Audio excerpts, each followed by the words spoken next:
अभी मैं आया सिलीगुड़ी से, वहाँ माताएं बहनें कहती थी कि ममता के गुंडे परेशान करते हैं। Oh no. दुआरे सरकार देखेছেন, এবার আমরা দুয়ারে স্বাস্থ্য করব।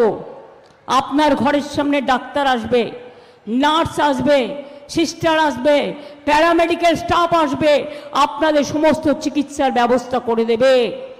उसको पर बाबूराव मर गया, बाबूराव सुबह में ही मर गया। कुल्टी वालों सुन लो, चुनाव आयोग ने सीएपीएफ की व्यवस्था की है।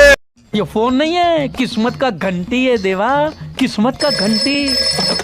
इसी के लिए आपको हरा के दिखा दिया, लोकसभा में आपको हरा के दिखा दिया, और आने वाला दिन हम देखने चाहता है कितना जमींदारी आपको चलेगा।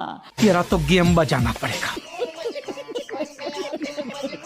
और ममता के गुंडे भी कान खोलकर सुन ले, 23 तारीख को मतदान में जरा भी खलल डाला।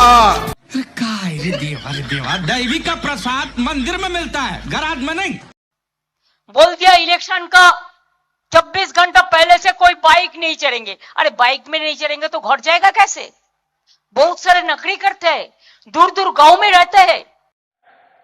झूठ बोलो, बार बार झूठ बोलो। अपने घर के बाहर निकले तो 4 तारीख के बाद उल्टा लटका कर सीधा करने का काम।